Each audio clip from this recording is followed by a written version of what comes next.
এই সূরা তেলাওয়াত যারা করবে তাদের অনেক ফাজিলাত। এক নাম্বার ফাজিলাত হচ্ছে এই সূরাটা মানিআতুন মিন আযাবিল কবর। এই সূরা যারা তেলাওয়াত করবে তাদের কবরের আযাব হবে না। কবরে যাওয়া লাগবে কি লাগবে না? একদিন মাটির ভেতরে হবে ঘরে মন আমার, কেন বন্ধ দালান ঘর। প্রাণ পাখি উড়ে যাবে পিঞ্জর ছেড়ে, ধরা ধামে সবই রবে তুমি যাবে চলে। বন্ধু বান্ধব যত মাতা পিতা দ্বারা সুত সবই হবে তোমার পরে মন আমার, কেন বান্ধ দালান ঘর। একদিন মাটির ভেতরে হবে ঘরে মন আমার, কেন বান্ধ দালান ঘর। চিল্লায় বলেন ঠিক কিনা? যাওয়া লাগবে, কেউ বাঁচতে পারবে না। দাদা চলে গেল, বাবা চলে গেল, মামা চলে গেল, আমারও যাওয়া লাগবে ঠিক কিনা? নাকি আমি যাব না? কিন্তু এই যে আমরা চলে যাব এটা ভাবার সময়টাই আমাদের নাই। Super busy, we are leading very super busy life. এত ব্যস্ত, আরো কামাই করতে হবে, আরো খ্যাতি চাই, আরো যশ চাই, আরো সেলিব্রিটি চাই, আরো সম্পদের পাহাড় চাই। ব্যস্ত, আমরা মহা ব্যস্ত। এত ব্যস্ততা কিসের? স্টপ, থামেন, অনেক হয়েছে, আর না। বসেন, একটু ভাবেন। দাদা চলে গেল, বাবা চলে গেল, মামা চলে গেল, আমাকেও চলে যেতে হবে। মাঝে মাঝে কবরস্থানে যাবেন, যে একটু দেখবেন এই কবরস্থানে শিশুরা শুয়ে আছে, কিশোররা শুয়ে আছে, আপনার মতো তাগড়া যুবকরা শুয়ে আছে, ওদেরও রক্ত গরম ছিল আপনার মতো। আজ ওরা নাই, সব শেষ। আপনাকেও যেতে হবে, এই কবরে আমাদেরকে যেতে হবে। কবরের প্রশ্নের উত্তর দিতে হবে। চিল্লায় বলেন ঠিক কিনা? কবরে প্রথম প্রশ্ন করা হবে মার রব্বুক, তোমার রবের নাম কি? আমাদের রব কে? ওমা দীনুক, তোমার ধর্মের নাম কি? আমাদের ধর্মের নাম কি? বিশ্ব নবীর চেহারা দেখিয়ে বলা হবে এই লোকটাকে তুমি চিনো কিনা? চিনি না আমরা? যাদের চেয়ে সুন্দর তুমি নবী আমার কমলি ওয়ালা, দু জাহানের বাদশা তুমি প্যারা নবী সাল্লাল্লাহু আলা, দু জাহানের বাদশা তুমি প্যারা নবী সাল্লাল্লাহু আলা, যাদের চেয়ে সুন্দর তুমি নবী আমার কমলি ওয়ালা। সুবহানাল্লাহ পড়ে। আমাদেরকে জিজ্ঞেস করা হবে রবকে, বলবো আল্লাহ। ধর্ম কি? বলবো ইসলাম। এই লোকটারে চিনো নাকি? আমরা বলবো চিনি, আমাদের প্রাণের নবী মুহাম্মদ সাল্লাল্লাহু আলাইহি ওয়াসাল্লাম। তিনটা প্রশ্নের উত্তর করতে পারলে এডিশনাল আরেকটা প্রশ্ন, ওমা ইলমুক। এই তিনটা প্রশ্নের উত্তর জানলা কেমনে? নকল করছো নাকি? বাংলাদেশে নকল আছে না নাই? কোথায় নকল করে? হ্যাঁ, কিছু লিজেন্ড আছে দেখি, একেবারে জামার ভিতরে নকল, টুপির ভিতরে নকল, স্কেলের ভিতরে নকল, মৌজার ভিতরে নকল। আছে না নাই? কথা বলেন। ফেরেশতারা বলবে তুমি তিনটা প্রশ্নের উত্তর করলে কি করে? আপনাকে বলতে হবে আমি কোরআন থেকে শিখেছি, আমি হাদিস থেকে জেনেছি। চিল্লায় বলেন ঠিক কিনা? তখন ফেরেশতারা বলবে আহলান ওয়া সাহলান, মারহাবান, কংগ্রাচুলেশন, তুমি উত্তর করতে পেরেছো। ইফসাহু লাহু কবরুহু 70 যিরান, আপনার কবরটারে 70 হাত লম্বা বানিয়ে দেয়া হবে। ইফতাহু লাহু বাবুন ইলাল জান্নাহ, জান্নাতের দিকে দরজা করে দেয়া হবে। ইলবাসু মিন লিবাসিল জান্নাহ, জান্নাতের পোশাক পরিয়ে দেয়া হবে। আর বলা হবে নাম কানাউমিল আরুস, বাসর রাতে কনেকে নিয়ে বর যেমনি শান্তির ঘুম, আরামের ঘুম দেয়, তুমিও ঘুম দাও, ঘুমাও। You should get some sleep now, you are very tired man, ঘুমাও, অনেক হয়েছে, ঘুমাও। তোমার এই ঘুম কেউ ভাঙাবে না, ইসরাফিলের সিংহার ফুৎকার ছাড়া। আল্লাহ লম্বা ঘুম যেন দিতে পারি তৌফিক দাও। আর যারা ইসলাম বিরোধী, কোরআন বিরোধী, বিশ্বনবী বিরোধী, তাদেরকেও প্রশ্ন করা হবে তোর রব কে? মার রব্বুক, সে বলবে লা আদরি, আমি কিছু জানি না, আমি মাফ চাই, দোয়া চাই।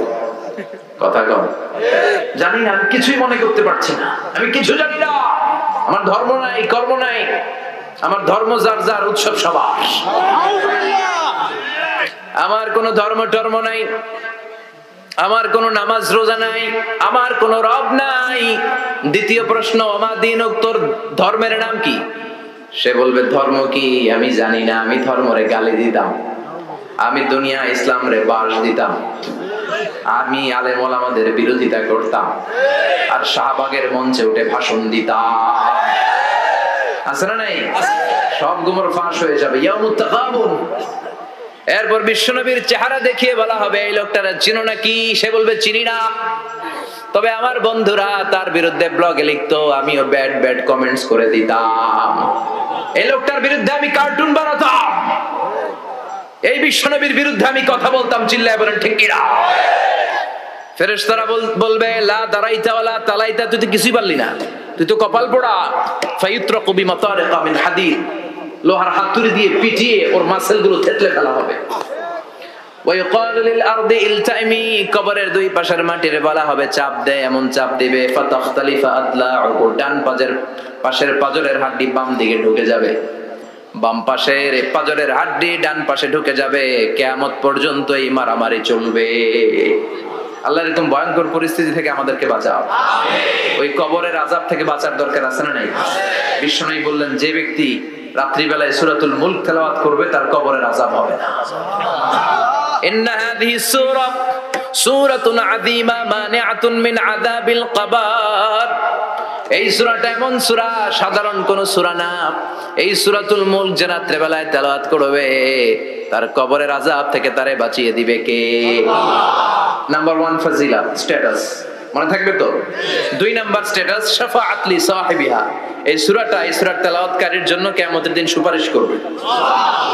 কোরআন সুপারিশ করবে, চারটেখানি কথা না।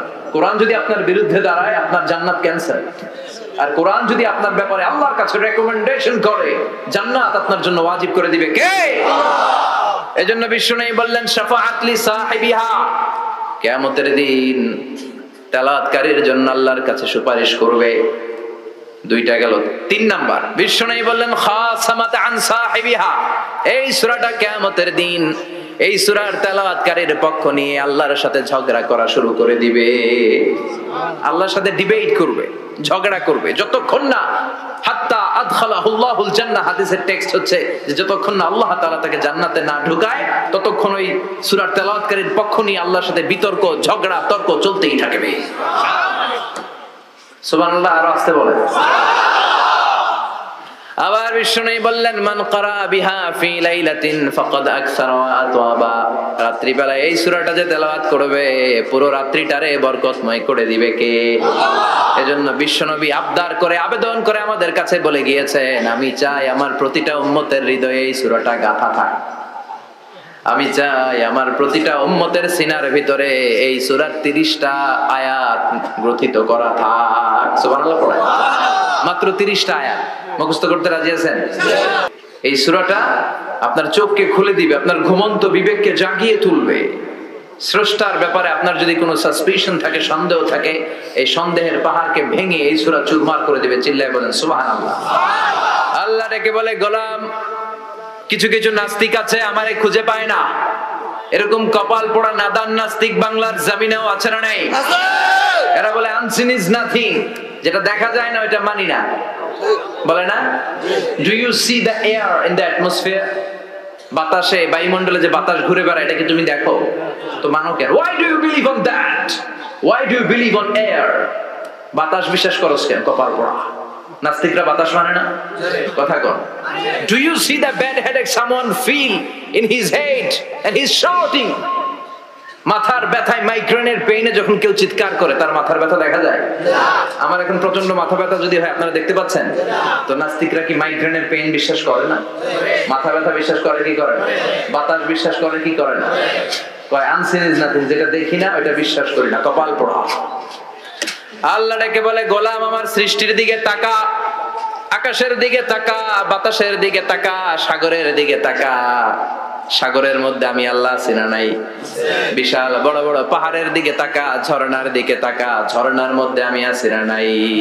ঝর্ণা ঝর্ণা ঝর্ণা রে, বলনা বলনা বলনা রে, কার বিরহে পাগল পড়া তুই, কার মিলনে ফুল ফসলে ভরা রে তোর দুকুল বই, কার মিলনে, কার মিলনে ফুল ফসলে ভরা রে তোর দুকুল বই। ঝর্ণা ঝর্ণা ঝর্ণা রে, বলনা বলনা বলনা রে, কার বিরহে পাগল পড় তুই।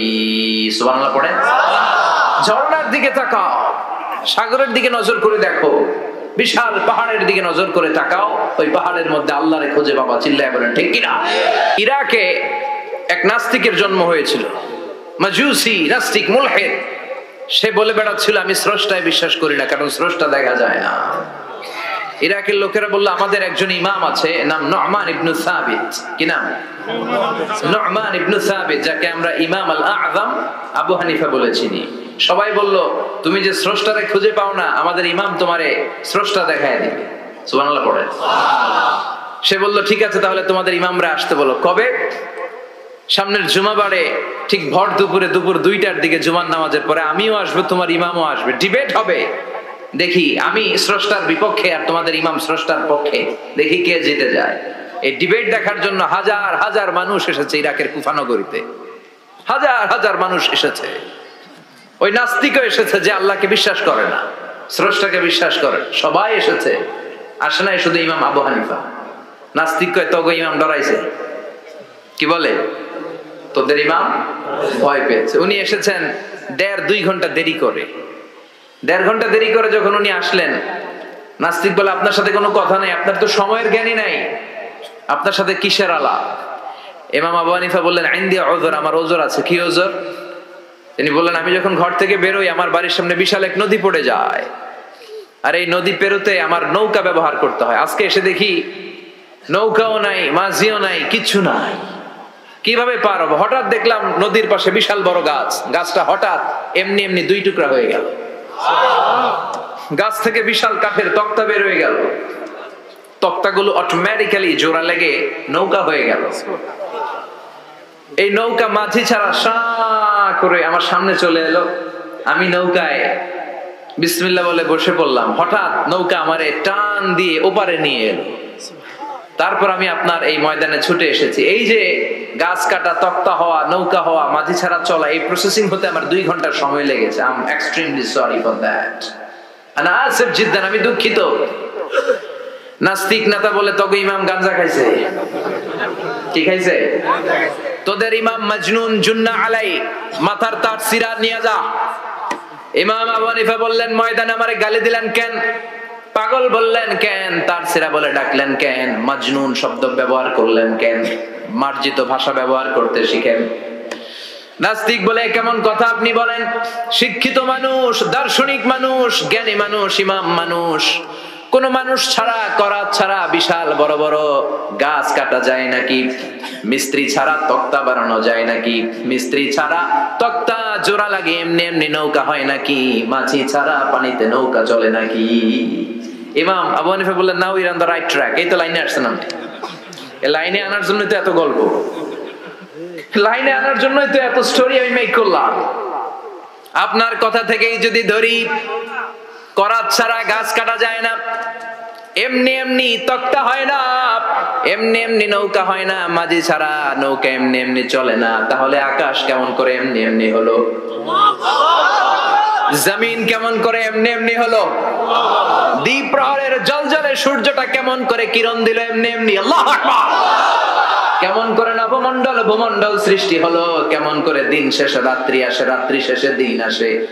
ওইটা যদি এমনি এমনি না হয়, মহাবিশ্বের এই সুন্দর বসুন্ধরার সবকিছু কেমন করে এমনি এমনি হয়? নাস্তিক কয় হায় হায়, আসলেই তো আমি একটা উলুকা পাঠা, আসলেই তো আমি হাদারাম, এইভাবে তো ভেবে দেখি নাই। আসলে তো এগুলো এমনি এমনি হয় না। Someone is controlling everything in the world. একজন মহা শক্তিধর মহা এমডি আছে, এমডি ম্যানেজিং ডাইরেক্টর, মহা ব্যবস্থাপক, সব ব্যবস্থাপকদের বড় ব্যবস্থাপক। চিৎকার করে বলেন তিনি কে? বিশাল এক ব্যবস্থাপক আছে, তিনি সব কন্ট্রোল করছেন।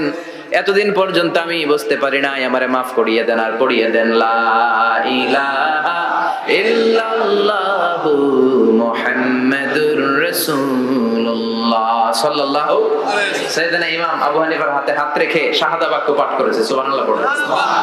ঝিনুকের ভেতর লুকিয়ে থাকে যেমন মতি, ঝিনুকের ভেতর লুকিয়ে থাকে যেমন মতি, কালমা শাহাদাতে আছে আল্লাহর জ্যোতি, কালমা শাহাদাতে আছে আল্লাহর জ্যোতি। সুবহানাল্লাহ পড়েন। এই জ্যোতি যার হৃদয়ে একবার টাচ করে তার জন্য জান্নাতকে খুলে দেয় কে? আল্লাহ। এজন্য এই সূরা পড়লে নাস্তিকরা নাস্তিক থাকবে না। নাস্তিকদের জন্য এখানে আল্লাহ মেডিসিন দিয়েছেন, কিছু ডোজ দিয়েছেন। আলহামদুলিল্লাহ পড়েন। এই সূরা থেকে আমরা কিছু সময় কথা শুনবো। শুনতে রাজি আছেন তো? সূরার নাম চিল্লায় বলেন কি নাম? মুলক। মুলক মানে কি? মুলক মানে রাজত্ব, মুলক মানে ক্ষমতা, মুলক মানে পাওয়ার, মুলক মানে কিংডম, মুলক মানে সভরেনিটি। সুবহানাল্লাহ পড়েন। রব্বুল আলামিন বলেন তাবারাকাল্লাযী বিয়াদিহিল মুলকু ওয়া হুয়া আলা কুল্লি শাইইন কাদির। সুবহান সেই সত্তা যার হাতে ক্ষমতা আর তিনি সব বিষয়ে ক্ষমতাশীল। সুবহানাল্লাহ। তাবারাকাল্লাযী বিয়াদিহিল মুলক, মহামহিম সে সত্তা, সুমহান সে সত্তা, বিয়াদিহিল মুলকু যার হাতে ক্ষমতা। ক্ষমতা কার হাতে? আল্লাহ। চিৎকার করে বলতে হবে কার হাতে? নাকি আমাদের হাতে, না সরকারের হাতে, পুলিশের হাতে, র্যাবের হাতে, মাশরাফির হাতে, হিরো আলমের হাতে? ক্ষমতা কার হাতে? ক্ষমতা শুধুমাত্র একজনের হাতে। চিল্লায় বলেন তিনি কে? আল্লাহর হাতে ক্ষমতা, আর তিনি হচ্ছেন সকল ক্ষমতার উৎস, centre of the all powers. সব ক্ষমতার উৎস কে? নাকি জনগণ? আমরা কিন্তু এটাই শিখি, দেশে আমাদেরকে রাষ্ট্রীয় ভাবে শেখানো হয়, এটা রাষ্ট্রীয় কুফরি। সকল ক্ষমতার উৎস জনগণ নয়, সকল ক্ষমতার উৎস কে? উনি ক্ষমতার উৎস, তিনি ক্ষমতাশীল, মহা ক্ষমতাধর, তার ক্ষমতার সাথে কারো তুলনা হয় না। আমাদের কি ক্ষমতা আছে? কথা বলেন। বল্লা পোকার কামড় খাইছেন? হ্যাঁ, মৌমাছি কামড়াইছে? মৌমাছি কামড়াইলে চিল্লাচিল্লি শুরু করে, তো কি ক্ষমতা আছে আপনার? বল্লা কামড় মেয়েরা দেয় ধরে ধরে যে মার মইটাও পারি না। কুত্তায় কামড়াইলে আমরা কুত্তারে কামড়াইতেও পারি না। কথা বলেন। আমরা নাকি ক্ষমতার মালিক। পিছন থেকে কেউ যদি বলে হুজুর সাপ, মজা করে বলছি, এতেই ভয় পাইছি। আসলে যদি ফাঁস করে আসতো শব্দ, স্লোগান দেওয়ার বেলায় লিল্লাহে তাকবীর, আল্লাহু আকবার, আমার ভাই তোমার ভাই, কাপায় ফেলামো নামায় ফেলামো। কথা বলেন। আর যদি পেছন থেকে কেউ আওয়াজ করে বলে সাপ, দৌড়। আপনারা কি দৌড় দিবেন? আমরা এদিক দিয়ে দৌড় দিব। কথা কন। চাচা আপন প্রাণ, জীবন বাঁচানোর জন্য ভয়ে পাগল। সাপ লাগবে না, বাবা ব্যাং চিনেন? মাইথা দিয়ে নাই বোধহয়। আছে আছে। কি করে? খালি লাফায়। 10টা ভাও ব্যাং যদি ছেড়ে দেওয়া হয় স্টেজে 2টা আর বাকি 8টা এদিকে, ভাও ব্যাং আর কি লাভ দিবে? এরসে লাফালাফি শুরু করবো আমরা। কথা বলে। আর আমরা দাবি করি আমরা ক্ষমতার উৎস। কোনো ক্ষমতা নাই। একবার ডায়রিয়া হলে 3বার টয়লেটে গেলে আর চেহারার দিকে তাকানো যায় না। কারে মাফ করে দে, আই মরে যাইও, আই হাইতাম না, আছে না নাই? তো পারবেন না কেন? আপনার ক্ষমতার উৎস, আপনি না ক্ষমতার উৎস। আরে আপনার তো কোনোই ক্ষমতা নাই। খুলিকাল ইনসানু দাঈফা, মানুষকে দুর্বল থেকে দুর্বল করে তৈরি করেছে কে? এজন্য রব্বুল আলামিন বলেন তাবারাকাল্লাযী বিয়াদিহিল মুলকু ওয়া হুয়া আলা কুল্লি শাইইন কাদির। সুমহান সেই সত্তা যার হাতে ক্ষমতা। চিল্লায় বলেন ক্ষমতা কার হাতে? আমাদের হাতে কোনো ক্ষমতা নাই। আমরা হলাম দুর্বল। আমরা কি দুর্বলের ঘরে দুর্বল। আমরা যখন জন্মেছিলাম দুর্বল। আমার ছোট্ট একটা মেয়ে আছে, আমি অবাক হয়ে থাকি যে আমিও তাইলে ছোটবেলায় এরকম ছিলাম। না খাওয়ালে খেতে পারে না, পেশাব পায়খানা করে, ঘর নষ্ট করে, বমি করে, দাঁড়াতে পারে না, শুইতে পারে না, লালা পড়তে থাকে, ক্লিন করতে হয়, সব সময় তাকে সার্ভ করতে হয়। কি দুর্বল ছিলাম আমরা। ওই দুর্বলতা থেকে যৌবনের সাময়িক একটা সময় পাই রক্ত গরম। এরকম রক্ত গরম তোমার আগে ছিল না। আগে তুমি দুর্বল ছিলা। তুমি শুধু দুর্বল না, তুমি দুর্বলের ঘরের দুর্বল। আমাদের 14 পুরুষ দুর্বল ছিল, বলেন ঠিক কিনা? কি ক্ষমতা আমাদের? দুর্বল হয়ে দুনিয়ায় জন্মালাম, সাময়িক কিছু সময়ের জন্য যৌবনের শক্তি পেলাম, আবার ওইটার পরে আবার দুর্বল হয়ে গেলাম। রং ধরা যৌবন জং ধরে শেষ, আবার লাঠি নিয়ে হাঁটা লাগে। কোমরে ব্যথা, মাজায় ব্যথা, আবার কুজো হয়ে যায়। কি ক্ষমতা আছে আমার? কি ক্ষমতা আছে? একটু ভূমিকম্প হলে কাঁপাকাঁপি শুরু হয়ে যায়, ঠিক কিনা? ভূমিকম্প হলে বাঁচার জন্য সব দেয় দৌড়। টেলিভিশনের কিছু লাইভ প্রোগ্রাম দেখলাম, উপস্থাপকও দৌড়, অতিথিও দৌড়। দেখেন নাই? লাইভ ব্রডকাস্টিং হচ্ছিল, কি সরাসরি সম্প্রচার। যখন দেখা যাচ্ছে চেয়ার কাঁপতেছে, উপস্থাপক দৌড়, আর মেহমানরা বসে আছে মাইক নিয়ে। কিছুক্ষণ পরে আরো কাঁপাকাঁপি বেড়ে গেল, মেহমানও দৌড়। কথা কন। 20 তলা 30 তলা দামি দামি বিল্ডিং গুলোর ফ্ল্যাটের ভেতরে যারা থাকে, তুফান শুরু হলে দেয় দৌড়। কথা কন। ভাড়াটিয়ারা দৌড়ায়, বাড়িওয়ালারা দৌড়ায় না। নিজের বাড়ি তো, এই জন্য দৌড় দেন নাকি? ভূমিকম্প হলে ভাড়াটিয়াও দৌড়, বাড়িওয়ালাও দৌড়। র্যাবের প্রধান দৌড়, পুলিশ প্রধান দৌড়, শুধু প্রেসিডেন্ট আর মাননীয় প্রধানমন্ত্রী দৌড়ায় না। কথা কন। বাঁচার জন্য সব দৌড়।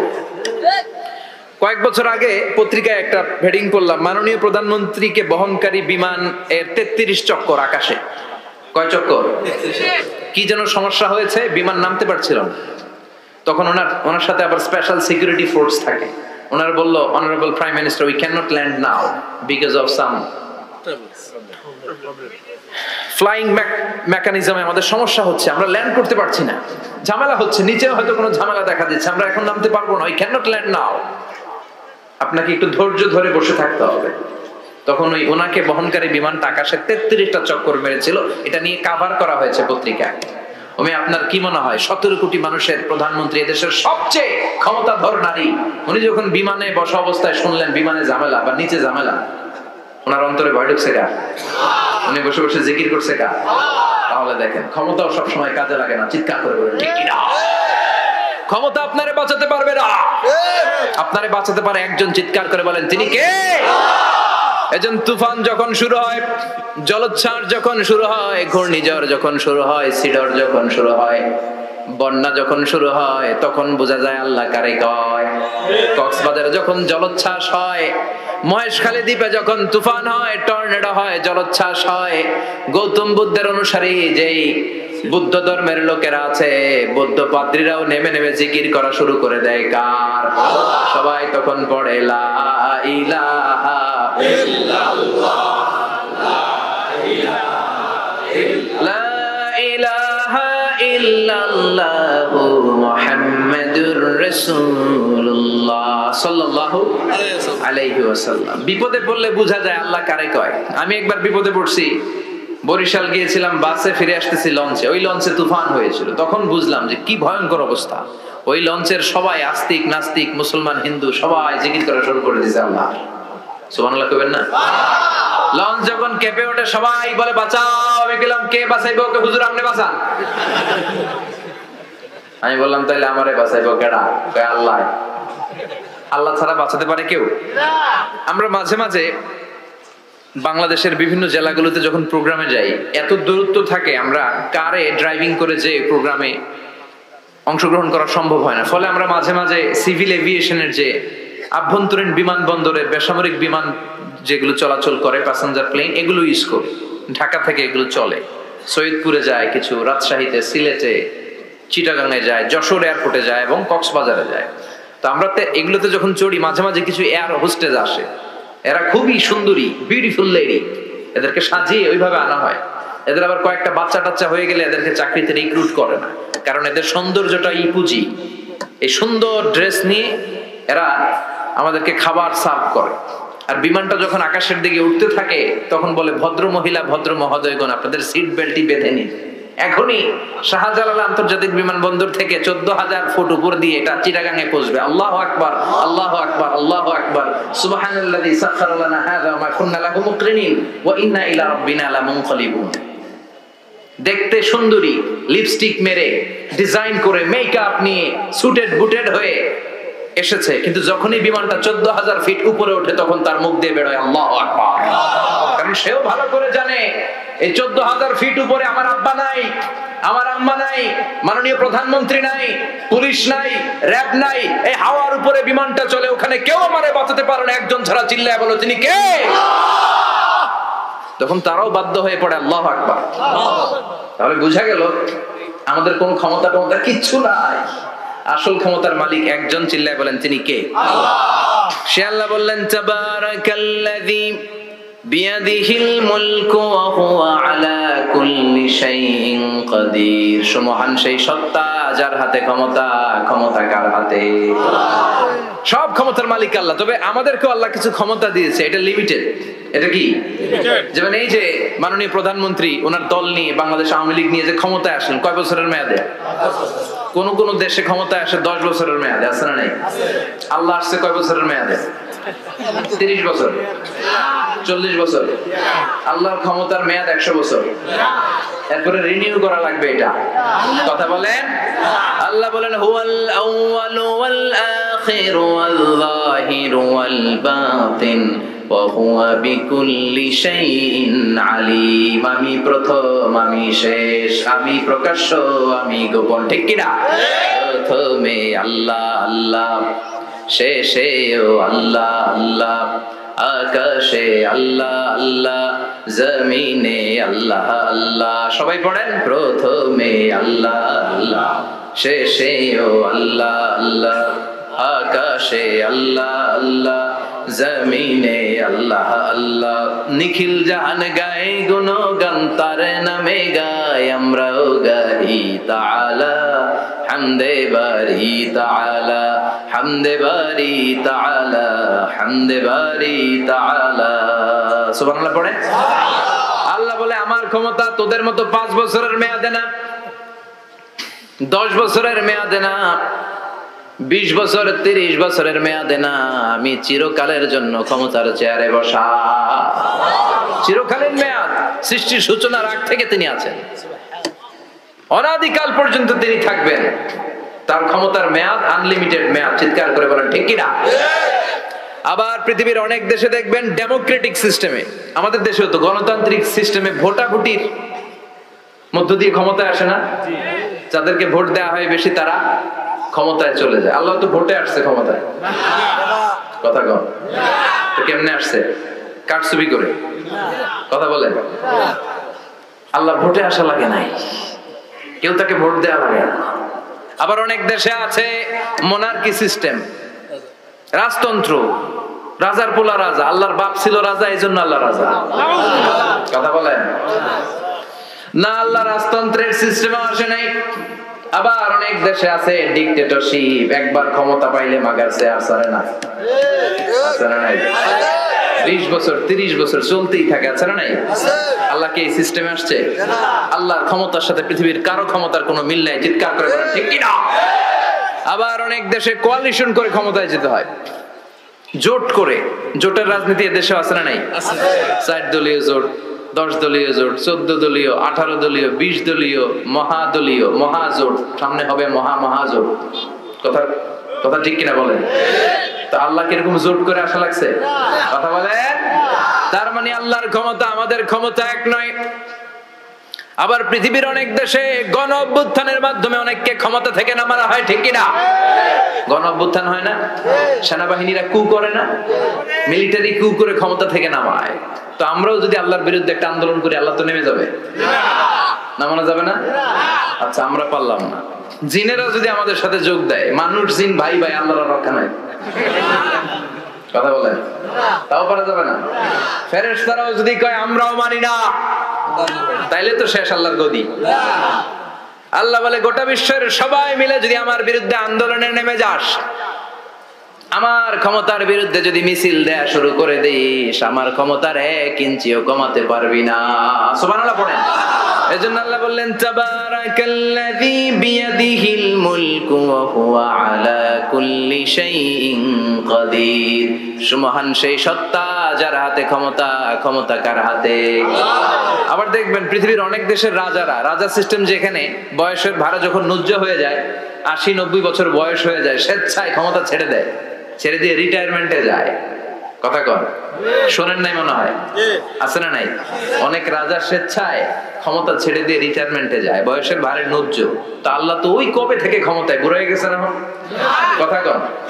এখন আল্লাহর চলতে লাঠি লাগে, আগের মতো ক্ষমতা নাই, চোখে সানগ্লাস লাগে, পাওয়ারওয়ালা গ্লাস ছাড়া আল্লাহ মনে হয় দেখে টেকে না। কথা কর, যেই ফেরাউনকে আল্লাহ সাগরের জলে ডুবিয়ে মারলো, যেই নমরুদকে আল্লাহ শেষ করে দিল, যেই কারণকে আল্লাহ শেষ করে দিল, সেই আল্লাহ আজও আগের ক্ষমতা নিয়ে আছে না নাই? এজন্য বিয়াদিহিল মুলক, তার হাতে ক্ষমতা। ওহু আলা কুল্লি শাইইন কাদির, তিনি চাইলে সব করতে পারেন। তিনি রাজারে প্রজা বানাতে পারেন, প্রজারে রাজা বানাতে পারেন, ধনীরে গরিব বানাতে পারেন, গরিবরে ধনী বানাতে পারেন। তিনি সাগরকে মরুভূমি করতে পারেন, মরুভূমিকে দরিয়া করে দিতে পারেন। তিনি কে? ওয়া আলা কুল্লি শাইইন কাদির, তিনি যেটা চান সেটাই করতে পারেন। চিল্লায় বলেন ঠিক কিনা? এরপর আল্লাহ বললেন আল্লাযী খালাকাল মাউতা ওয়াল হায়াতা লিয়াবলুয়াকুম আইয়ুকুম আহসানু আমালা ওয়া হুয়াল আজিজুল গফুর। সুবহানাল্লাহ পড়েন। আমরা বললাম আল্লাহ বুঝেছি আপনি সব ক্ষমতার মালিক, আপনি যা মনে চায় তাই করতে পারেন। আর আপনি কি কি করতে পারেন? আল্লাহ বললেন গোলাম আমি মৃত্যুকে তৈরি করেছি, জীবনকে তৈরি করেছি, লিয়াবলুয়াকুম আইয়ুকুম আহসানু আমালা, এটা পরীক্ষা করার জন্য যে তোমরা কে কে দুনিয়াতে ভালো আমল করো। সুবহানাল্লাহ পড়েন। তিনি মৃত্যুকে তৈরি করেছেন, তিনি জীবনকে তৈরি করেছেন, লিয়াবলুয়াকুম পরীক্ষা করার জন্য, আইয়ুকুম আহসানু আমালা, কে ভালো আমল করে। জীবন বানিয়েছে কে? আল্লাহ। মরণ বানিয়েছে কে? আল্লাহ। জীবন আর এই মরণ খেলার মাঝখানে একটা জিনিস থাকে, সেটার নাম হচ্ছে রূহ। সেটার নাম কি? রূহের স্রষ্টা কে? আল্লাহ। চিল্লায় বলেন আল্লাহ। ইয়াসআলুনাকা আনির রূহি কুলির রূহু মিন আমরি রাব্বি ওয়া মা উতীতুম মিনাল ইলমি ইল্লা কালিলা। আল্লাহ বললেন নবী লোকের আপনারা জিজ্ঞেস করে রূহ কারে বলে, আপনি লোকদের বলে দেন রূহ কেউ বানাতে পারে না। রূহ হলো আল্লাহর একটা অর্ডার, আল্লাহর আদেশে দেহে ঢুকে, আল্লাহর আদেশে বের হয়ে যায়। ঠিক কি না? এই যে ছোট্ট বাচ্চাটার দেহের ভিতরে যে রূহ ঢুকলো, কে দিল? আল্লাহ। 120 দিনের আগে মানব শিশুর দেহের ভিতরে কিন্তু রূহের ফুৎকার হয় না। সহিহ বুখারীর বর্ণনা 40 40 40 340 কত? 120। কথা বলেন।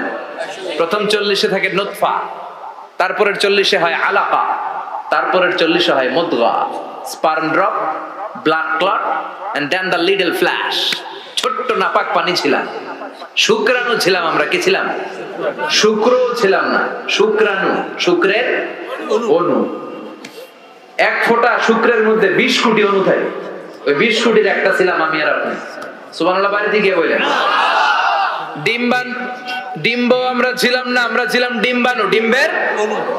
এই ডিম্বাণু আর শুক্রাণু দুইটা মিলে আল্লাহ আমাদেরকে বানায় ফেললেন জাইগট, সেখান থেকে এমব্রায়ো, তারপরে আস্তে আস্তে ইনিশিয়াল স্টেজ গুলো শেষে একটার পর একটা স্টেজ পার করে তিনি আমাদেরকে বানালেন আলাকা, সেখান থেকে মুদগা, আমাদের দেহের ভেতরে তিনি স্কেলিটন ভরে দিলেন, কঙ্কাল, মাথার স্কাল দিলেন, খুলে দিলেন, নাক কান গলা দিলেন, আমার রেসপিরেটরি সিস্টেম চালু করে দিলেন। কত ছোট ছিলাম আমি, ক্ষুদ্র ছিলাম আমি। ফালয়ানজুরিল ইনসানু মিম্মা খুলিকা, খুলিকা মিম্মাইন দাফিক। মানুষের উচিত তার সৃষ্টি প্রক্রিয়ার দিকে নজর করে তাকানো। বাবার পিঠ থেকে সবেগে নির্গত হওয়া পানি দিয়ে মায়ের পেটে তোমারে ঢুকায় দিল কে? নাপাক পানি থেকে ছোট্ট ব্যাঙ্গাচির মতো ছিলাম, জোকের মতো মায়ের জরায়ুর দেয়ালে লেগেছিলাম। সেখান থেকে বড় করতে করতে আমার রেসপিরেটরি সিস্টেম, আমার হেয়ারিং সিস্টেম, আমার সব সিস্টেম গুলো তিনি আমার দেহের ভিতরে সেট করে দিল। চিল্লায় কোন সুবহানাল্লাহ।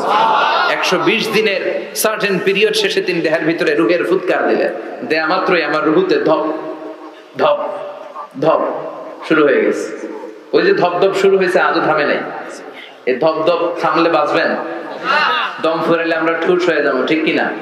আরে মানুষ রঙিন ফানুষ, দম ফুরাইলে তবু তো ভাই কারোরই নাই একটুখানি। আরে মানুষ রঙিন ফানুষ, রঙিন ফানুষ, আইরে মানুষ। সুবহানাল্লাহ বলেন। সে আল্লাহ বললেন গোলাম জীবন আর মরণের মাঝখানে আমি তৈরি করেছি রূহ, পৃথিবীর বিজ্ঞানীরা সব বানাতে পারে, কম্পিউটার বানাতে পারে, প্লেন বানাতে পারে, হেলিকপ্টার বানাতে পারে, রকেট বানাতে পারে, কিন্তু গোটা বিশ্বের সব বিজ্ঞানীরা মিলে কি রুহু বানাতে পারে নাকি? কথা বলেন। গত বছর সোফিয়া নামে একটা রোবট আসছিল না?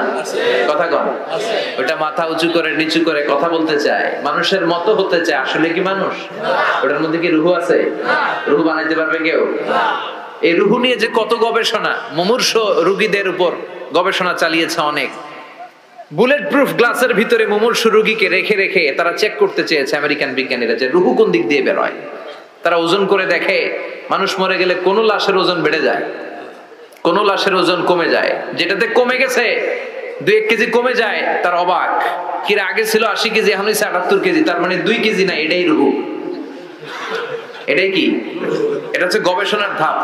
অনেকগুলো মডিউল তারা আনে, অনেক মুমূর্ষ রোগীকে গ্লাস ফিটিং করা, ইন্টেনসিভ কেয়ারে রেখে তারা অবজার্ভ করে, আর অক্সিজেন মাস্ক খুলে দিয়ে তারা দেখে যে লোকটা ছটফট করে কিভাবে মরে। মরার আগে ওজন মাপছিল 80 কেজি, মরে গেছে পরে আবার ওজন দিয়ে দেখে 78 কেজি।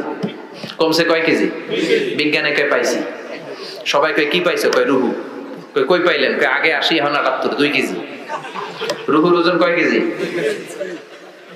তো বিজ্ঞানীদের সিস্টেম হচ্ছে যে কোনো একটা বিষয়ের উপর গবেষণা চালালে তারা পূর্ণাঙ্গ ডিসিশনে পৌঁছতে পারে না। They couldn't jump to the final conclusion just on one module, based on one module. They cannot do it. তাদের অনেকগুলো মডিউল আনতে হয়। তারা আবার নমুনা আনলো আরেকটা। মুমূর্ষ রোগী, অক্সিজেন চেম্বার লাগানো, মাস্ক লাগানো, এটা খুলে ফেললে মরে যাবে। বুলেট প্রুফ করা গ্লাসের ভিতরে ঢুকিয়ে এটার ওজন মাপ, এটার ওজন 60 কেজি। এবার মাস্ক খোল, মাস্ক খুলছে ছটফট ছটফট করে, এটা শেষ। এবার মাপ দেখ, এবার মাইপা দেখা গেছে 63 কেজি। কয় কেজি বাড়ছে? এক একটার এক এক সিস্টেম হইতেছে, কোনোটা কমে, কোনোটা বাড়ে, কোনোটা কিচ্ছু হয় না। সবাই কয় তাইলে আপনি রুহু পাইলেন কই? আগেরটা কম ছিল, মনে করছিলেন 2 কেজি কমছে, ওইটাই রুহু, এখন 3 কেজি বাইরে গেছে, মিলাইবেন কি দিয়া? কথা কন। আল্লাহ ডেকে বলে, গোলাম কিয়ামত পর্যন্ত একটার পর একটা মুমূর্ষ রোগীকে বুলেট প্রুফ গ্লাসের ভেতরে ঢুকাতে পারবি, গবেষণা করতে পারবি, মাগার রুহু খুঁজে পাবি না। চিল্লায় বলেন ঠিক কিনা? কারণ এই রুহুর মালিক কে? আল্লাহ। সে আল্লাহ বললেন, আল্লাযী খালাকাল মাউতা ওয়াল হায়াতা লিয়াবলুয়াকুম আইয়ুকুম আহসানু আমালা। জীবন আর মৃত্যু বানালাম তোমাদেরকে পরীক্ষা করার জন্য। পরীক্ষা আছে না নাই? গোটা দুনিয়াটাই পরীক্ষা। আল্লাহ যারে পছন্দ করে বেশি, তার পরীক্ষাও বেশি। আশাদ্দুন নাসি বালাআন আল আম্বিয়া। এই পৃথিবীতে আল্লাহ সবচেয়ে বেশি বালা মুসিবত দিয়ে পরীক্ষা করেছেন নবীদের।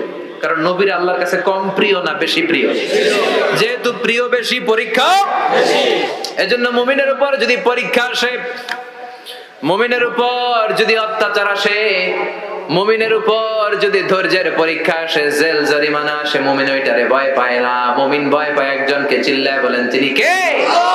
কারণ আল্লাহর ঘোষণা, ওয়ালা তাহিনু ওয়ালা তাহজানু। ঘোষণাটা কার? আল্লাহ। ভয় নাই, তোদের চিন্তা নাই। আনতুমুল আ'লাউনা ইন কুনতুম মুমিনিন। তোমরাই বিজয়ী হবা যদি মুমিন হও, যদি মুমিন হও। এজন্য ধৈর্যের পরীক্ষা দিতে হবে, আল্লাহর উপর তাওয়াক্কুল করতে হবে, অত্যাচার আর জুলুম আল্লাহর নামে সহ্য করে যেতে হবে। চিল্লায় বলেন ঠিক কিনা?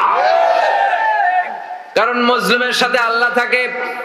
মুসলিমের বদদুয়াকে বিশ্বনবী ভয় করতে বলেছেন, কারণ মুসলিমের বদদুয়ার মাঝে আর আল্লাহর মাঝে পর্দা থাকে না। যারা দুনিয়ার বুকে জুলুম করে তাদেরকে ক্ষমতার মসনদ থেকে নামিয়ে দেয় কে? আল্লাহ।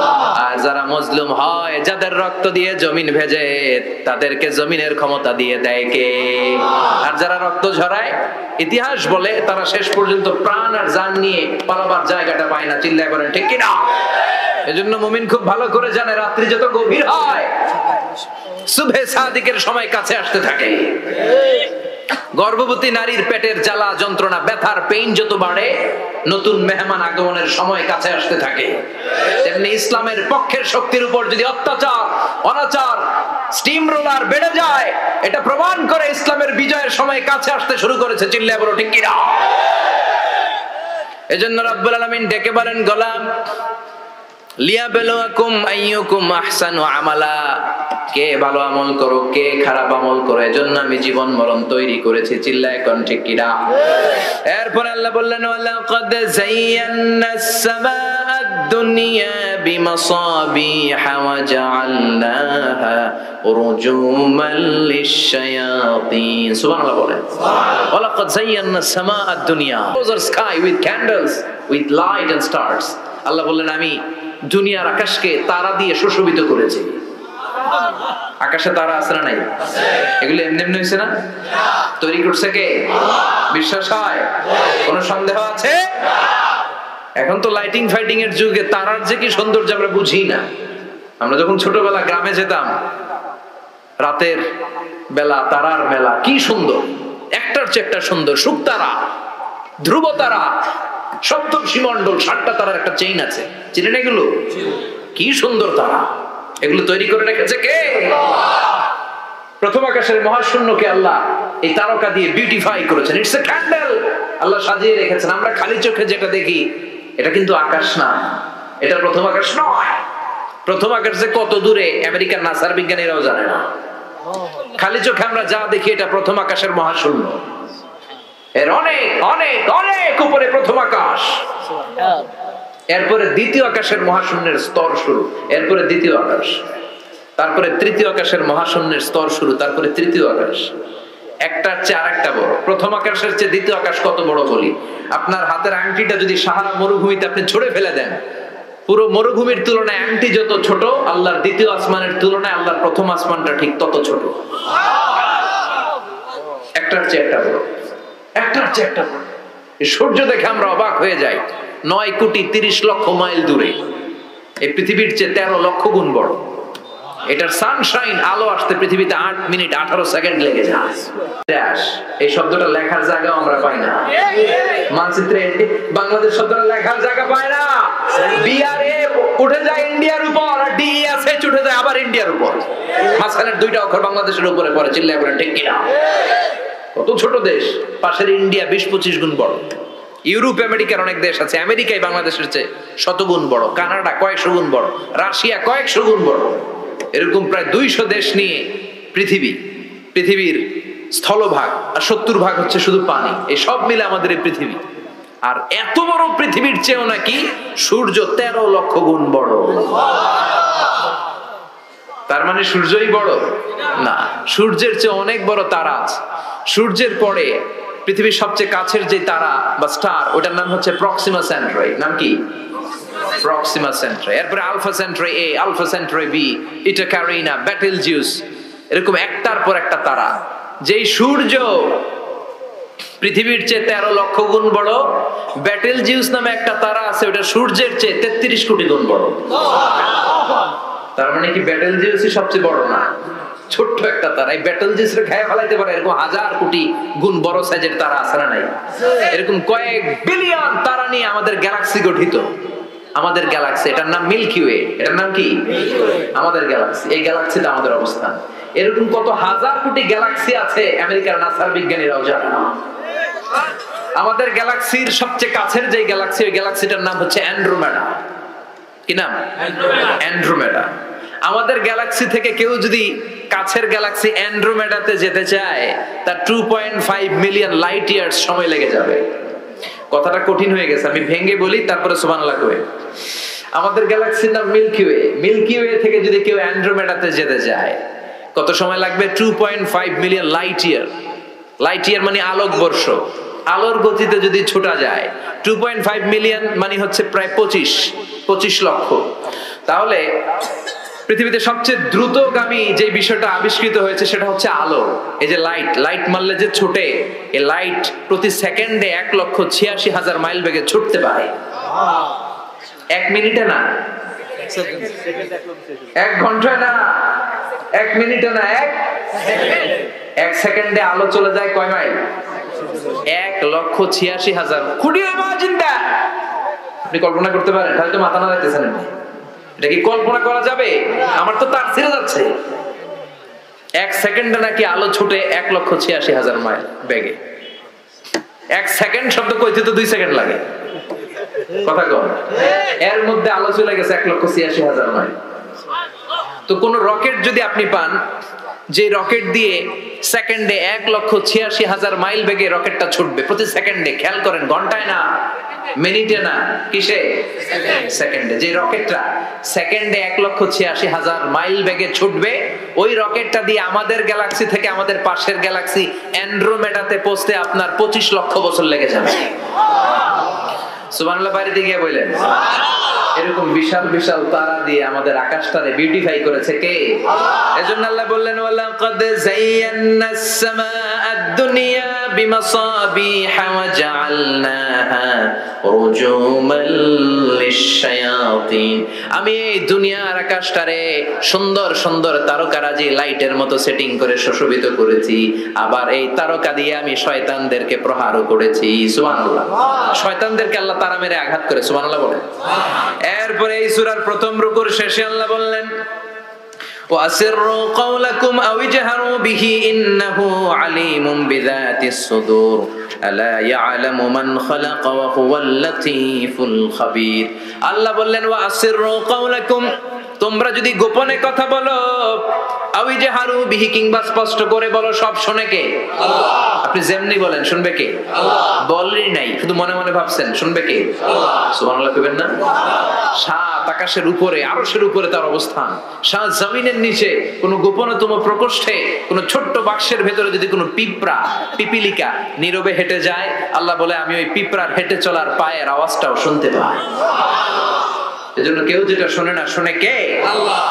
এরপর আল্লাহ বললেন হুয়াল্লাযী জাআলা লাকুমুল আরদা যালুলান ফামশু ফি মানাকিবিহা ওয়া কুলু মির রিজকি ওয়া ইলাইহিন নুশুর। সুবহানাল্লাহ বলে। সুবহানাল্লাহ।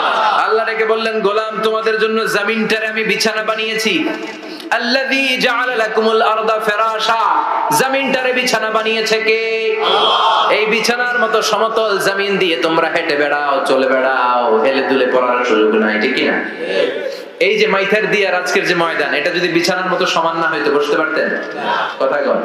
এই ময়দানের প্যান্ডেলের এদিক দিয়ে উঁচা, এদিক দিয়ে গর্ত, এদিক দিয়ে নিচা, এদিক দিয়ে খাড়া, কেমন হইতো? কথা কন।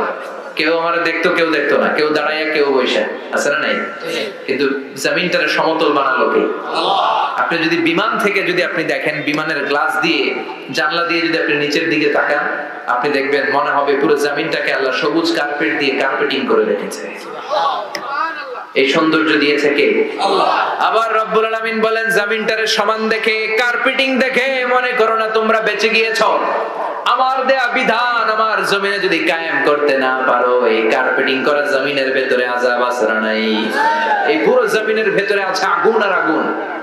আগ্নেয়গিরির অগ্নুৎপাত জ্বালামুখে বিস্ফোরণ করে দিয়ে গোটা বিশ্বটারে মুহূর্তে মেসাকার করে দিতে পারে কে? আল্লাহ। এজন্য আল্লাহ ডেকে বললেন গোলাম আমিনতুম মান ফিস সামাই আন ইয়াখসিফা বিকুমুল আরদা ফাইদা হিয়া তামুর।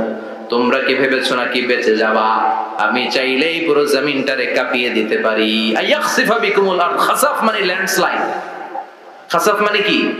ল্যান্ডস্লাইড, ভূমিধস, ভূকম্পন, আর্থকোয়েক, আছে না নাই? বাংলাদেশে তো ভূমিকম্প হয় না, না? টের পাইছেন? মাঝে মাঝে মাঝরাতে হয় না?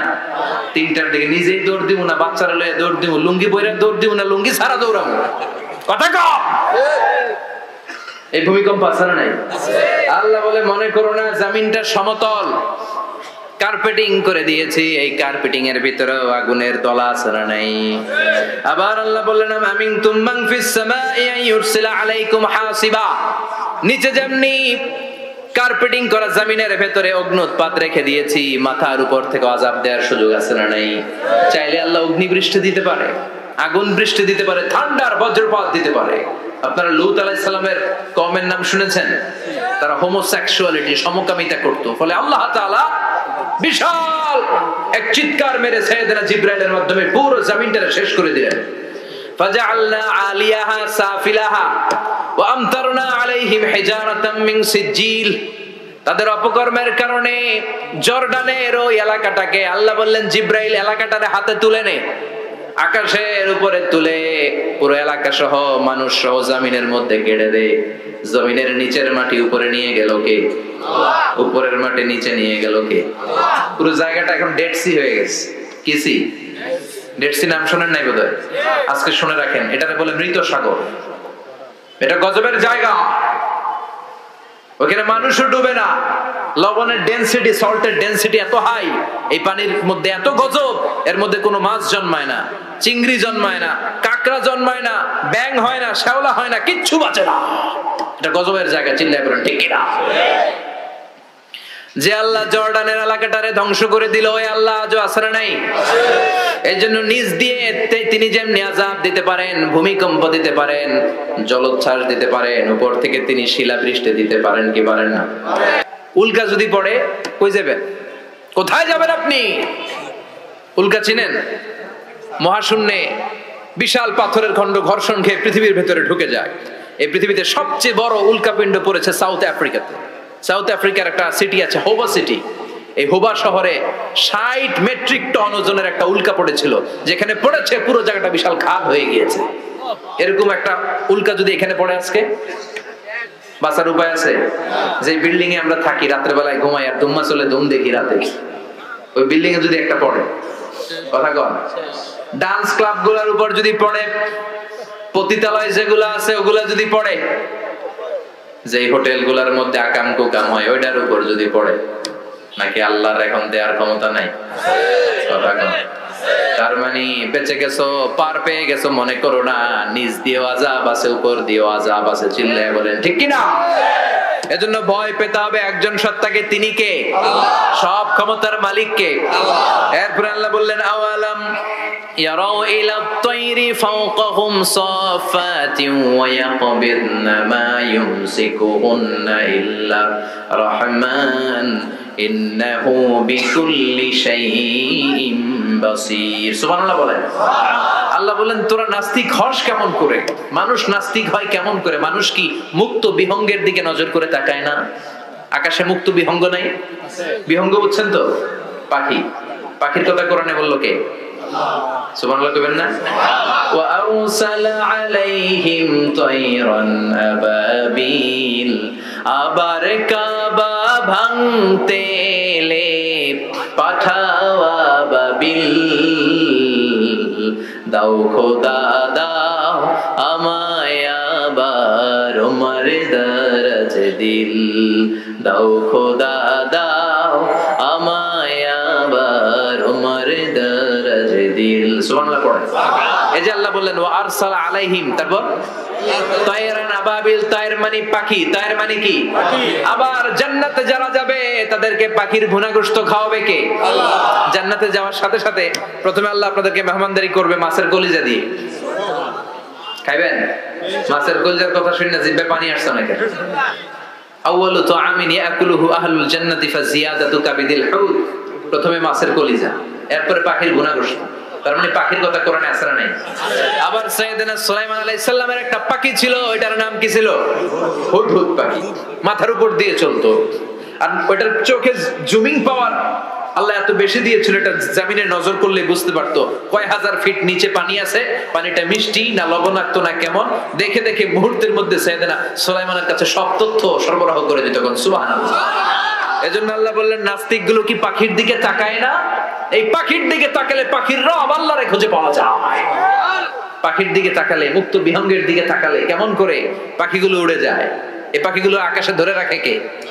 মা ইউমসিকুহুন্না ইল্লা রাহমান। এই রহমান ছাড়া কেউ পাখিগুলোর শূন্যে ধরে রাখতে পারে না।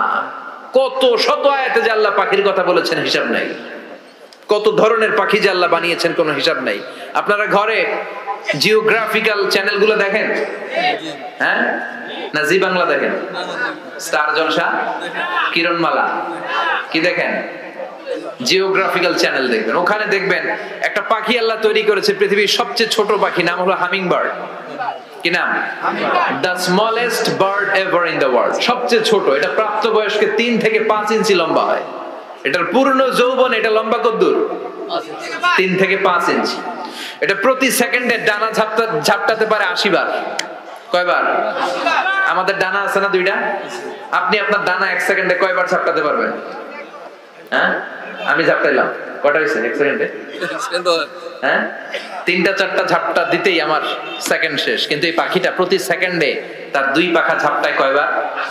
পৃথিবীর সব পাখি সামনে ওড়ে, তো এই পাখি সামনে যেমনি ওড়ে, এট দ্য সেম টাইম এই পাখি পিছনের দিকে উঠতে পারে। সুবহানাল্লাহ বাড়িতে যাই বললেন।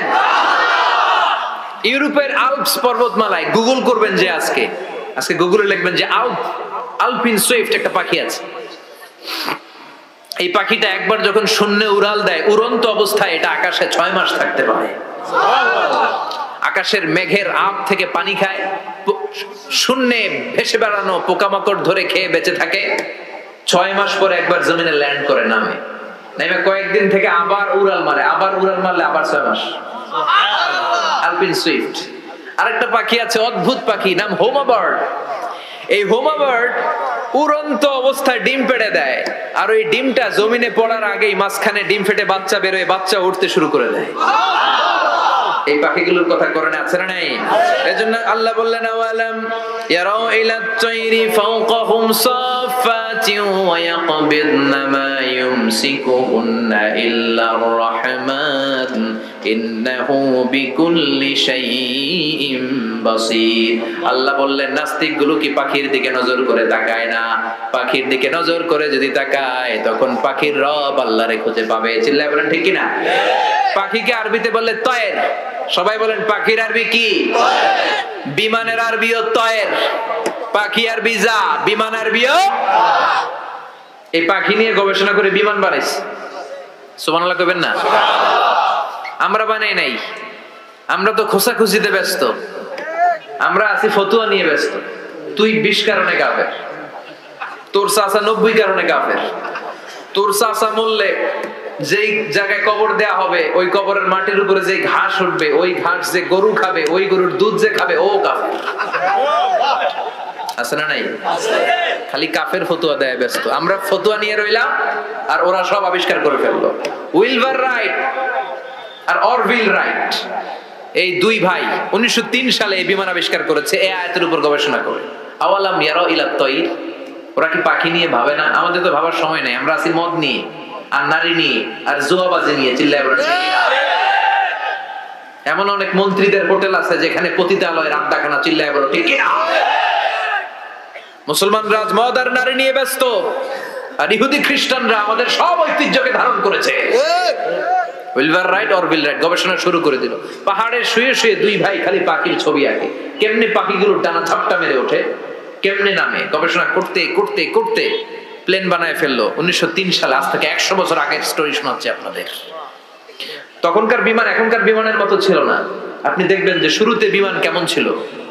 শুরুতে ভাঙ্গাচুরা দুইটা পাখা নিয়ে একটু উড়ে আবার ধপাস করে পড়ে, কিন্তু আশা হারায় নাই, আবার উড়ে ধপাস করে পড়ে। আমেরিকাতে সুবিধা করতে পারেনি। ফ্রান্সের এক কিং তাদেরকে ডোনেট করেছে বিপুল অঙ্কের টাকা দিয়ে। তারা প্রথম ফ্রান্সের একটা শহর থেকে আরেকটা শহরে পৃথিবীর প্রথম প্যাসেঞ্জার প্লেন নিরাপদে ল্যান্ড করেছে। মানুষের উড়ার স্বপ্ন সফল হতে শুরু করলো। এখন বিভিন্ন ধরনের বিমান একটার পর একটা শুরু হয়েছে। এই পৃথিবীর সবচাইতে দ্রুতগামী যে বিমানটা আগে ছিল নাম ছিল কনকর্ড, যাত্রীবাহী বিমান। এটার পরে এখন একটা বাইরে এসে বোম সুপারসনিক। কি না? Bomb supersonic. এত স্পিডে চলে, এই মাত্র দেখলেন এদিকে, এরপর দেখবেন নাই ওইদিকে।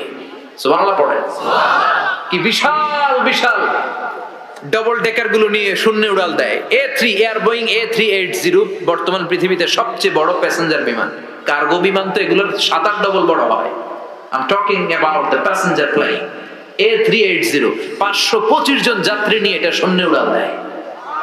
525 জন যাত্রী, কেবিন ক্রু, পাইলট, বিমানের ওজন, খাবার দাবারের ওজন, ফুয়েলের ওজন, 525 জনের লাগেজ টাগেজের ওজন, এই সব নিয়ে শূন্যে উড়াল দেয়। সুবহানাল্লাহ কইবেন না? এই বিমান আবিষ্কারের আগ পর্যন্ত গোটা বিশ্বব্যাপী সব দেশে দেশে ছিল সেনাবাহিনী আর নৌবাহিনী।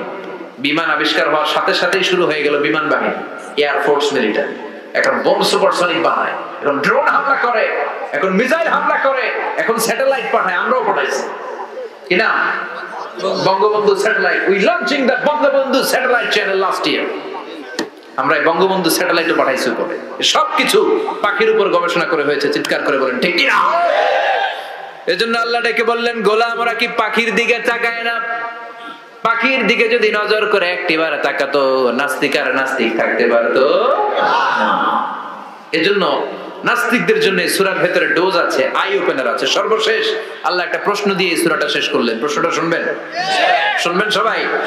আল্লাহ বললেন, কুল আরাআইতুম ইন আসবাহা মাউকুম গাওরান ফামান ইয়াতিকুম বিমাইম মাইন। বলো দেখি সবে শুকাইয়া যদি যায় এই পৃথিবীর পানি, তাহলে হেথায় তটনির ধারা কে দিবে সবারে আনি? কে দিবে আনি? একদিন সকালবেলা ঘুম থেকে উঠছেন, টয়লেটে যাবেন, মুখ ধোবেন, স্কুলে যাবেন, অফিসে যাবেন, কাজে যাবেন, যাই দেখেন টিউবওয়েল চাপতেছেন, পানি নেই। ট্যাপ ছাড়লেন, পানি নাই। চোখের মধ্যে ময়লা, নাকে ময়লা। টয়লেটে যাবেন, পানি নাই। পুকুরে নাইমা দেখেন পানি নাই। বিশাল বিশাল মেশিন বসিয়ে মাটির নিচ থেকে ভূগর্ভস্থ পানি উঠানোর চেষ্টা করলেন, একটা পানি নাই। এক ফোঁটা পানি গোটা বিশ্বে কোথাও নাই। কে দিব পানি আপনারে? পানি সম্পদ মন্ত্রী দিব? ডোনাল্ড ট্রাম্প দিব? শেখ হাসিনা দিবে? কেউ দিতে পারবে? এক ফোঁটা পানি বানানোর ক্ষমতা আমাদের নয়, ঠিক কিনা? পানির বৈজ্ঞানিক নাম হচ্ছে H2O। কি নাম? এই দেশে H2 নিয়ে কত কথা আছে না নাই? হাইড্রোজেনের দুইটা মলিকিউল, অক্সিজেনের একটা মলিকিউল। এই দুইটা গ্যাস, হাইড্রোজেন আর অক্সিজেন, দুই গ্যাস একসাথে মিলাইলে কি হয়? কথা বলেন। মিঠা নদীর পানি আল্লাহ পড়েন, তোমার মেহেরবানি সুন্দর ফুল। মিঠা নদীর পানি আল্লাহ তোমার মেহেরবানি, তুমি কতই দিলে রতন, ভাই বেরাদর পুত্র স্বজন, ক্ষুধা পেলে অন্ন যোগাও, মানি চাই না মানি আল্লাহ তোমার মেহেরবানি সুন্দর ফুল। মিঠা নদীর পানি আল্লাহ তোমার মেহেরবানি। সুবহানাল্লাহ পড়েন। আল্লাহ বললেন ঘুম থেকে উঠে যদি দেখো পৃথিবীর সব পানিগুলো একেবারে পৃথিবীর নিচে চলে গেছে, কোন মাধ্যম দিয়ে এক ফোঁটা পানির জোগাড় আর বন্দোবস্ত করা যায় না, কে তোদেরকে পানি এনে দিবে? কথা কন। আল্লাহ ছাড়া এক ফোঁটা পানি এনে দেওয়ার মতো ক্ষমতা কারো আছে নাকি? আবার পানি থেকে পৃথিবীর সব কিছুরে বানালো কে? ওয়াজআলনা মিনাল মাই কুল্লা শাইইন হাই আফালা ইউমিনুন। আল্লাহ বললেন পানি থেকে গোটা বিশ্বের সব আমি বানালাম। সব জীবিত জিনিস তৈরি হয়েছে পানি থেকে। এটা কোরআনের কথা। কার কথা? আর ১৫০০ বছর পর বিজ্ঞানীরা এখন বলছে পানি থেকেই সব প্রাণ এসেছে। সুবহানাল্লাহ পড়ে। বিজ্ঞানীদের রিসার্চে এসেছে পৃথিবীর সর্বপ্রথম যে প্রাণীটার উৎপত্তি, এটার নাম নাকি অ্যামিবা। কি নাম? It's a very small unicellular organism in the world. এককোষী শৈবাল অ্যামিবা এসেছে পানি থেকে, ওদের কথা। তারপরে এসেছে জুপ্লাঙ্কটন, ফাইটোপ্লাঙ্কটন, ব্যাকটেরিয়া প্লাঙ্কটন, একটার পর একটা ডেভেলপ করেছে, সব এসেছে পানি থেকে। পানি নাই তো কিচ্ছু নাই। পানি হচ্ছে প্রাণের ব্লুপ্রিন্ট। চিল্লায় বলেন ঠিক কি না? পানির মধ্যে সব প্রাণের অস্তিত্ব রেখে দিয়েছে কে? আবার ফলের মধ্যে আল্লাহ পানি দিয়ে বললেন আন্না সাবাবনাল মাআ সাব্বা। যেখানে যতটুকু পানির দরকার, রসের দরকার, সব রস দিল কে? ক্ষীরার ভিতরে পানি আছে না নাই? কলার ভিতরে, আপেলের ভিতরে, তরমুজ, তরমুজ তো পুরাই পানি। কথা কন। ডাবের ভিতরে কে দিল? নাকি আপনি বানাইছেন? কেউ বানাতে পারে? এই পানিগুলো দিল কে? আবার আল্লাহ বললেন মারাজাল বাহরাইনি ইয়ালতাকিয়ানি বাইনাহুমা বারযাখুল লা ইয়াবগিয়ান ফাবিআইয়ি আলাই রাব্বিকুমা তুকাযযিবান। দুই দিকে সাগর বয়ে যায়, একদিকে এলো না পানি, একদিকে মিঠা পানি, একসাথে সাগরটা বয়ে যায়, কিন্তু মাঝখানে এমন ব্লকেজ, একটার পানি আরেকটার সাথে মিশে না। কে রাখলো কে? মারামারি যদি করতেই হয় সেটা করতে হবে ইসলামের জন্য। কথা বলেন। ইসলাম কিন্তু প্রথমে মারতে বলে না, ইসলাম মায়ের সহ্য করতে বলে। কথা বলেন। বিশ্বনবীর পুরো জীবনীটাকে দুই ভাগ করলে পাওয়া যায় মাক্কি জীবনী, মাদানী জীবনী। মাক্কি জীবনীতে মায়ের খেয়েছেন, মাদানী জীবনীতে খেয়েছেন আবার দিয়েছেন। চিল্লায় বলেন ঠিক কিনা? ইসলামের অ্যাটিটিউডটা হচ্ছে ডিফেন্সিভ, আত্মরক্ষামূলক। আমরা আগ বাড়িয়ে কাউরে মারি না। বিশ্বনবী ওনার জীবনে কখনো আগ বাড়িয়ে কাউরে মারতেন না। এর কারণ নবীর মায়ের হজম করার মতো বাপের বেটা মক্কা মদিনার জমিনে ছিল না। চিল্লায় বলেন ঠিক কিনা? আরেকটা কায়দা জেনে নেন, নবী যাকে মারে সে জাহান্নামী, আর যে নবীকে মারে সেও জাহান্নামী। কেউ যদি নবীকে নিহত করে ও জাহান্নামে যাবে, আর নবী যদি কাউরে নিহত করে সেও জাহান্নামে। কারণ নবী তো যেন তেন কাজে কাউরে মারবে না, ঠিক কিনা? নবী যখন হাত তুলবে এখানে কজ এন্ড ইফেক্ট আছে, ভ্যালিড রিজন আছে, এমনি এমনি নবী হাত তুলবে না। তো মক্কায় সবচেয়ে বড় কুস্তিগিরের নাম ছিল রুকানা। কি নাম? রুকানা।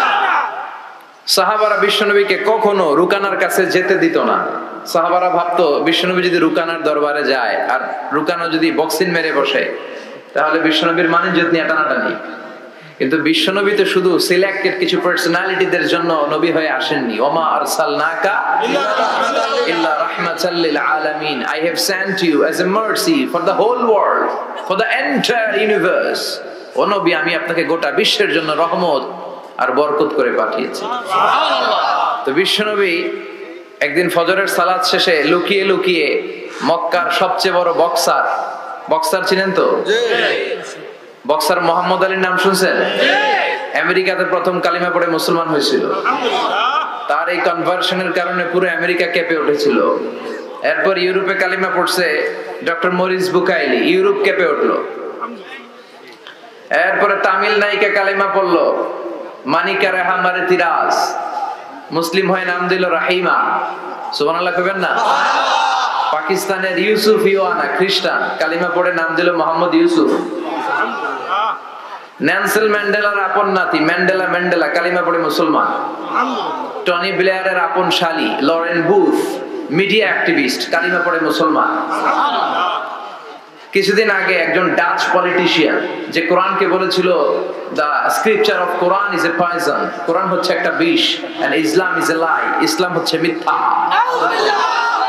এই ডাচ রাজনীতিবিদ এই কথা বলার পরে গত 4-5 দিন আগে সেও কালিমা পড়ে মুসলমান হয়েছে। ইসলামের এই গণজোয়ারকে ঠেকিয়ে রাখা সম্ভব?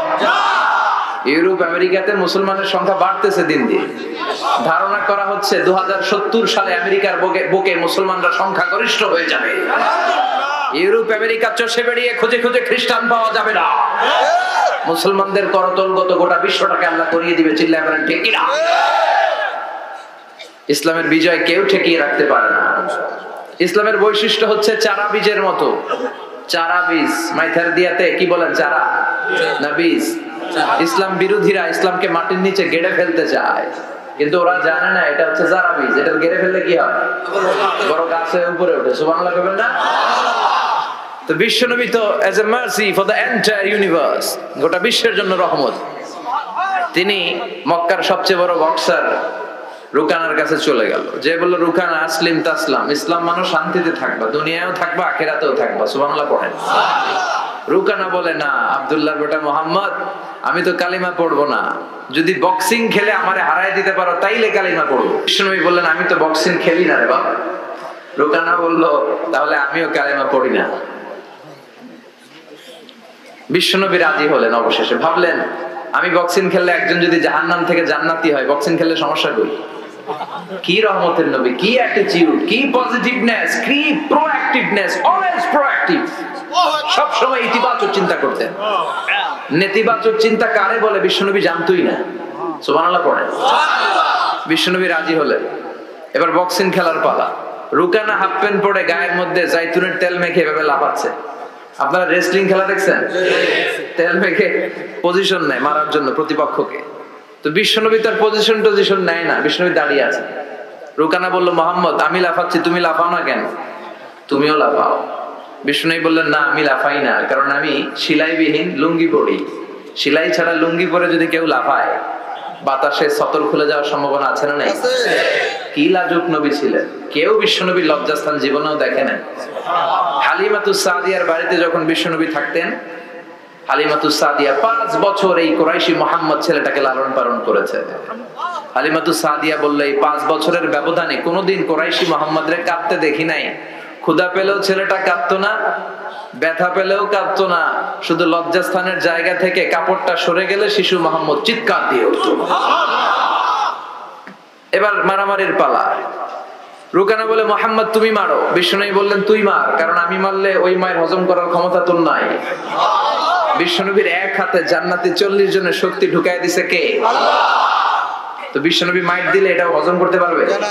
কথা কর, পারবে না। বিশ্বনবীও মারে না, রুকানাও মারে না, খেলাও শুরু হয় না। এখন রুকানা বলে মুহাম্মদ তুমি মারো। বিশ্বনবী মারে নাই, কিন্তু বিশ্বনবী ওনার ডান হাত মোবারক কি নরম হাত, সফটার দেন সিল্ক, সিল্কের চেয়ে নরম ছিল। ওয়া কানা কাফুহু আবিয়াদু মিনাদ দিবাজ, সফটার দেন সিল্ক, রেশমের কাপড়ের চেয়েও বিশ্বনবীর হাতের তালু সফট ছিল। এই হাতটা দিয়ে বিশ্বনবী রুকানার ডান কাঁধে এভাবে টাচ করলেন, মারে নাই, খালি বলছে রুকানা এত লাফাস কেন? টাচ করার সাথে সাথে রুকানা বেহুশ হয়ে জমিনে পড়ে যায়। সবাই তো অবাক, ঘটনা কি? ঘটনা কি? কি মিরাকেল, কি অলৌকিকত্ব! পানি ঢেলে রুকানারে হুশ ফিরানো হয়েছে। সবাই বলে রুকানা তুই তো অনেক বড় পালোয়ান, আব্দুল্লাহর বেটা মোহাম্মদ ঘুষিও দিল না, লাথিও মারলো না, বেহুশ হইলি কেন? রুকানা বলে আর তোরা তো দেখোস নাই, তোরা দেখেছিস মোহাম্মদ হাত দিয়ে ধরেছে, আমার মনে হয়েছে বিশাল পাহাড় এসে কাঁধে চেপেছে। এজন্য ইসলামের অ্যাটিটিউড হচ্ছে ডিফেন্সিভ, আগে মারে না, আগে মারে না, মাইর খায়, কিন্তু খাইতে খাইতে দেয়ালে যখন পিঠ ঠেকে যায় তখন কিছু মাইর দেওয়ার দরকার আছে না নাই? Defensive attacking system. এমনকি যুদ্ধের ময়দানে বিশ্বনবী বলতেন খবরদার, সিভিল সিটিজেন যারা আছে, সাধারণ নাগরিক, তাদের গায়ে হাত তোলো না।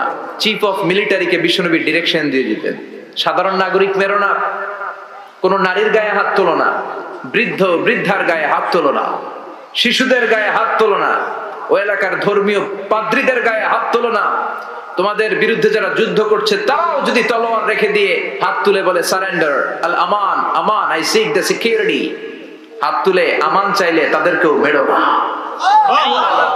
আর এই নবীকে ওরা গালি দিয়ে বলে জঙ্গি আর সন্ত্রাস। যারা বিশ্বনবীরে গালি দেয় এরা পিতৃ পরিচয়হীন জারদ সন্তান। বিশ্বনবীরে গালি দিলে কলিজা আগুন লাগে মুসলমান।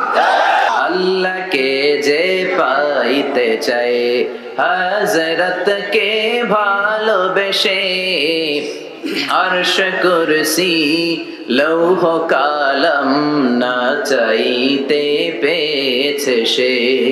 হযরতকে ভালোবেসে আরশ কুরসি লৌহ কালাম না চাইতে পেয়েছে সে। ঠিক না?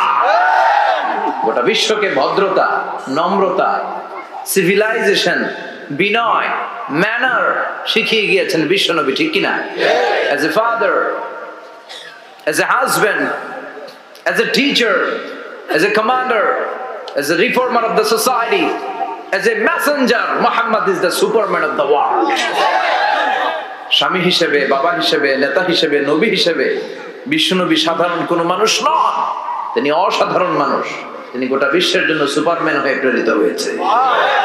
এজন্য ইসলাম শান্তির ধর্ম, ইসলাম মারামারি করে না। ঠিক কিনা? আপনাদের জিজ্ঞেস করছিলাম মারামারির সময় প্রশংসা করবেন কার? সব সময় আমাদের প্রশংসা করতে হবে একটা সত্তার। চিল্লায় বলেন তিনি কে? কেউ যেটা দেখে না, দেখে কে? ওই আল্লাহর উপর ভরসা রাখতে রাজি আছেন তো? The people of paradise and the people of hellfire never be equal ever. The people of paradise and heaven gain the ultimate success in life. যারা জান্নাতি আর যারা জাহান্নামী তারা কখনো সমান হতে পারে না। যারা জান্নাতি তারাই সফল। এজন্য সিদ্ধান্ত আপনার একটা শক্ত সিদ্ধান্তে আসতে হবে যে আমি কিভাবে ইউজ করবো ফেসবুক, কিভাবে ইউজ করবো এই মোবাইল। আল্লাহ আমাদেরকে সহি সমঝ দাও। চিল্লায় পড়েন আমিন।